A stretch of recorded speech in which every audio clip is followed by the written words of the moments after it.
Hi, this is Bronwyn the Brave, and I am showing how to make a double yarn over in your knitting. So with yarn overs, they will leave a hole in your knitting, and you may have accidentally made a few while you were learning how to knit. The way that you make a yarn over is to draw the yarn from front to the back of the work, and then you hang on to it so you don't drop it off your needle before your next stitch. But with a double yarn over, it's basically the same. You will bring the yarn over your needle and hang on to that and wrap it one more time from front to back. And then you'll need to definitely want to hang on to that second one as you knit the next stitch.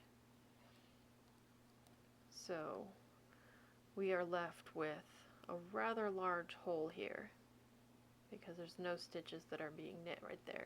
And you can see here and here are regular yarn overs, just a single yarn over.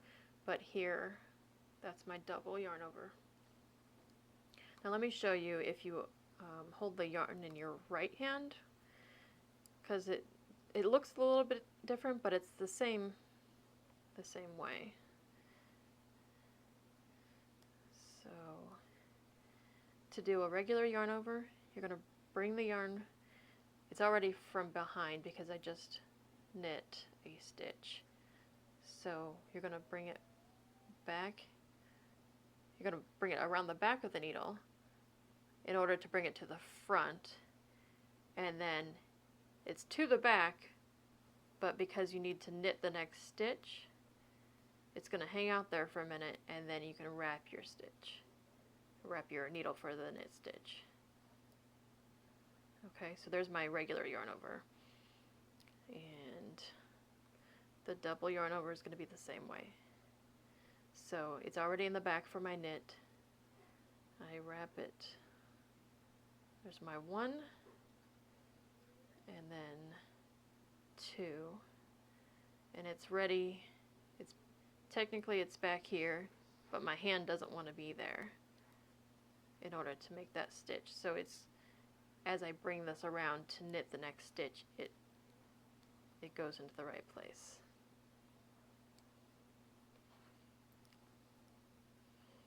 So we can see here, I knit a little bit tighter when I wrap it that way. But here is my large yarn over. So then what do you do on the back side of that? Well, obviously it's going to depend on your own pattern, but I'm going to knit these first two stitches.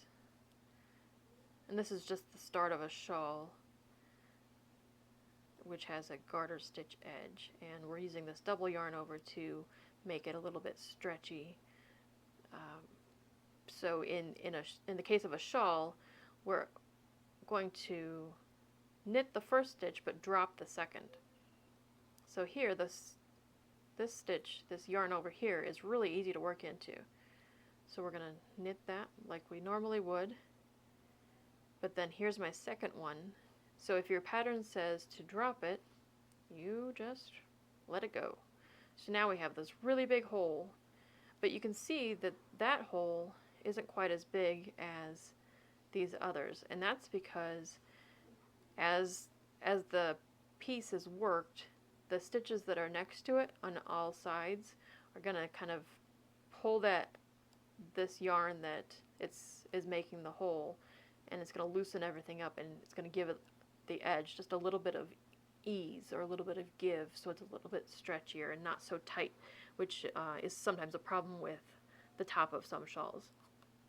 So there's the double yarn over where it is dropped, the second yarn over is dropped. But what happens if you are supposed to have a double increase? So when you just drop the second one, you're only increasing one. So there I worked into my first yarn over. But if you work into this from the front loop, it'll just actually create like a little yarn over on the next row, and we don't really need that. So we're going to work into the back of that yarn over. And your pattern should tell you what you're supposed to do, how you're supposed to work those. So now I have, it's a little bit of a twisted stitch there because I've worked into the back, but it's still a big hole. So that is our double yarn over. And thanks for watching, and check out my other videos while you're here. Thanks!